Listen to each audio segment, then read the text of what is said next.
It took all offseason and a ton of drama, but now we finally know where DeAndre Hopkins is going to be playing this season, with the Tennessee Titans. DeAndre Hopkins is heading back to the AFC South on a 2-year, $26 million contract. In the first year, the base salary is $12 million and could get up to $15 million with incentives. The Titans have been pursuing DeAndre Hopkins since he was released by the Cardinals, and it makes plenty of sense why. The wide receiver core has been a complete disaster since they traded away AJ Brown last offseason. I know the narrative is that the Titans should have just paid AJ and they screwed up, but the real issue was honestly giving Ryan Tannehill and Derrick Henry way too much money, when now they're trying to move on from Tannehill and even tried trading away Henry this offseason. There were plenty of bad decisions made there, and then AJ Brown went on to have 1,500 yards and 11 touchdowns in Philly and helped the Eagles make it all the way to the Super Bowl. Tennessee ended up trading Brown there in 2022, and in return got a first and a third, which was eventually just traded. The Titans used that first, which was 18th overall, on Treylon Burks out of Arkansas. He ended up having a pretty disappointing rookie season, but it was super unfair to put AJ Brown level expectations on him.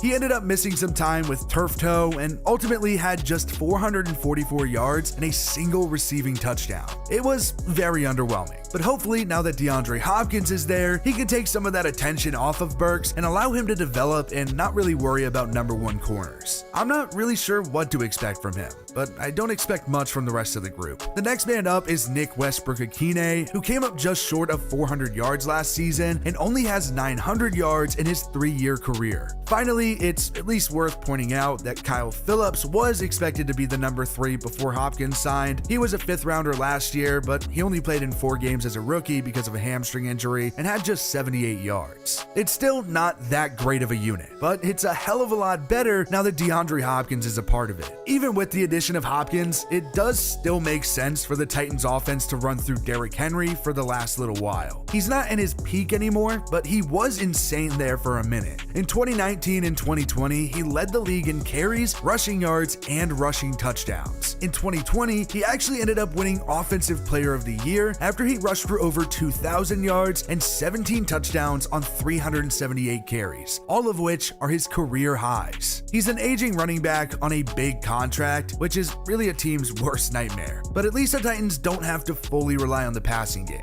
because not only is the wide receiver group questionable, but so is quarterback. Now, what's really funny is that Hopkins had 3 asks for his new team: a great defense, which the Titans do actually have; stable management, which is kind of hilarious because they just had a general manager change; they fired John Robinson and hired Rand Carthon to be their next GM; and number 3, a quarterback that loves the game and pushes the people around him. Well, here's the thing with quarterback. I don't even know who's gonna start the majority of the games for the Titans this year. I mean, you'd assume it's Tannehill, but who the hell really knows? There's essentially 3 names to monitor at quarterback for the Titans: Ryan Tannehill, Malik Willis, and Will Levis. Ryan Tannehill has been the guy in recent seasons, but there's still no debate that he's a relatively average quarterback and his best years are behind him. The true peak of his career was definitely in 2020 when he had 3,800 yards and 33 touchdowns to 7 interceptions. He was incredible, but he hasn't ever looked like that again.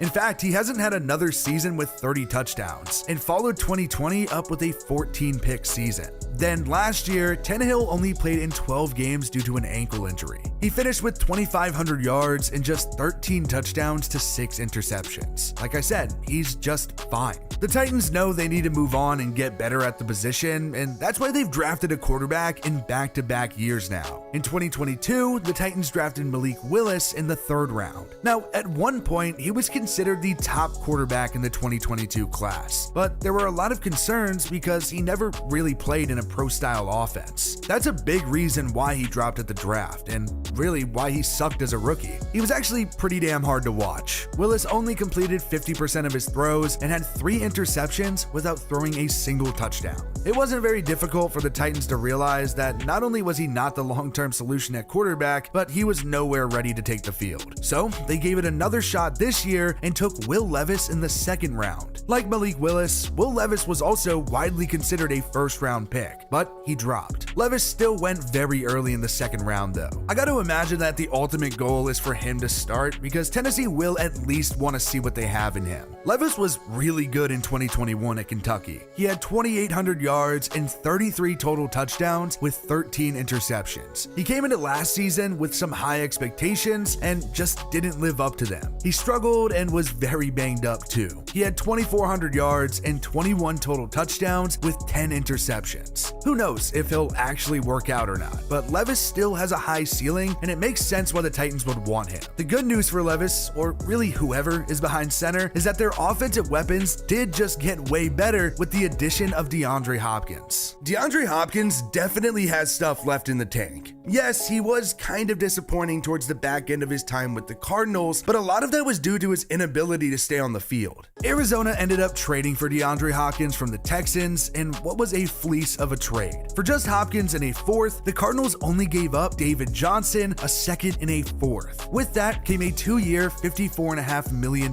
extension that the Cardinals eventually wanted to get out of, so they cut him. His first year in Arizona, DeAndre Hopkins was DeAndre Hopkins. He had 1,400 yards and 6 touchdowns. He was a Pro Bowler and a second-team All-Pro. He was still that dude, but that didn't last very long. In 2021, he tore his MCL in Week 14 and missed the rest of the season. In his 10 games, he had clearly slowed down statistically with just 572 yards, but he was a serious red zone threat with 8 touchdowns. Well, he had to rehab and ended up actually getting suspended for the first 6 games of 2022 for using performance-enhancing drugs. However, when Hopkins did return, he looked like his old self. Despite only playing in 9 games last year, he had 717 yards. He showed a glimpse of that OG Hopkins, which is surely what the Titans hope he can be because peak DeAndre Hopkins was insane. DeAndre Hopkins was a late first rounder in 2013 and had a pretty solid rookie season with 800 yards and 2 touchdowns. That, funny enough, actually ended up being his worst year in Houston,